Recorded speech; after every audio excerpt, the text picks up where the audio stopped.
मैया जो है लाला को गोष्ठ में लेकर के जाती है, गौशाला में। गौशाला की रज जो है लाला के अंग पर मली, गोमूत्र से स्नान कराया है।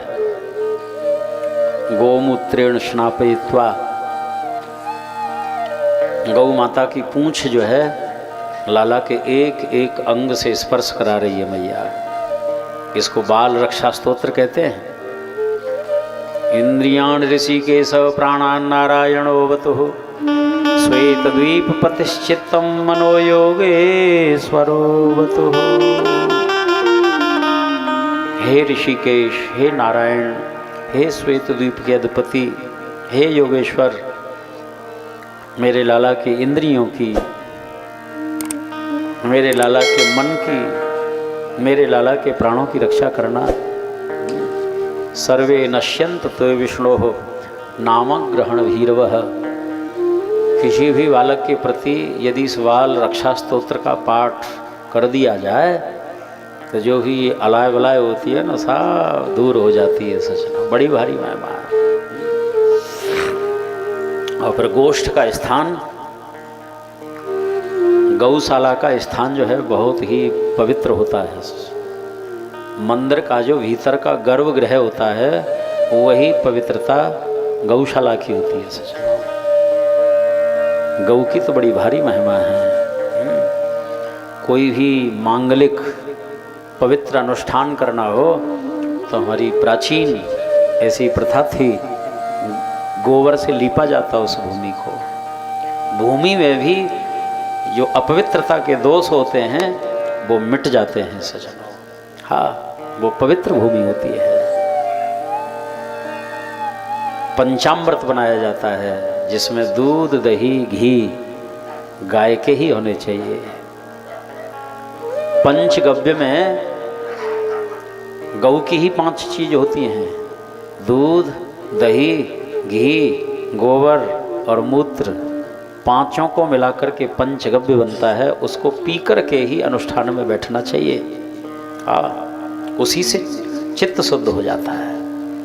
बड़ी भारी महिमा है। और ज्ञान ही नहीं, बोध ही नहीं, करना चाहिए ये सब। हरिशरणम। आप देखिए, अब कितने पशु हैं लेकिन गौमूत्र की कितनी महिमा है।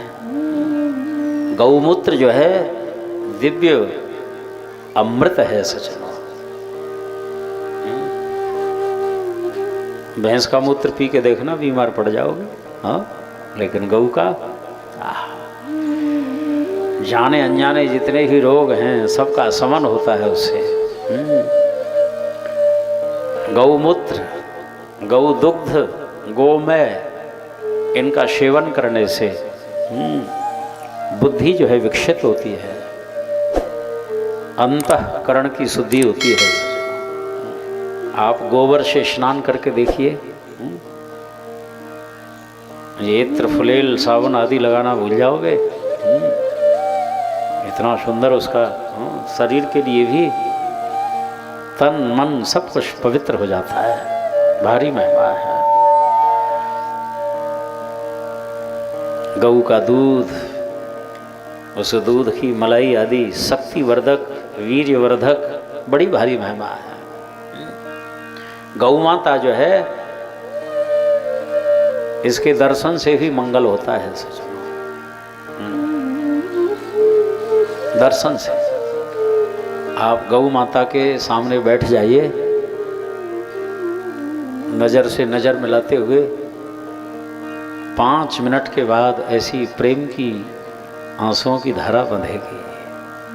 साक्षात मानो वात्सल्य सिंधु में आप डूब जाएंगे। हाँ, साक्षात वात्सल्य की मूर्ति है गौ माता। अन्य पशुओं के सामने बैठ के देखना, विकराल रूप होता चला जाएगा। हाँ, हरिशरणम गोपाल कृष्ण। हाँ, यदि कोई गौदान करे वैतरणी नदी से पार हो जाता है। वैतरणी नदी जो है बहुत ही अपवित्र नदी है। खून, मूत्र, नख, केस, मेदा, मज्जा उसमें बहता रहता है, उसमें डूबना होता है। हाँ, यदि कोई गोदान करता है उस नदी से पार हो जाता है। आप किसी भी नदी सरोवर में आप देखो, गऊ की पूंछ पकड़ लो, आपको पार कर देगी, उस किनारे पहुंचा देगी। हाँ, और भैंस आदि की पूंछ पकड़ोगे तो वहीं डुबा देगी तुम्हें। हाँ, ये प्रयोग भी करके देख सकते हैं। हरिशरणम।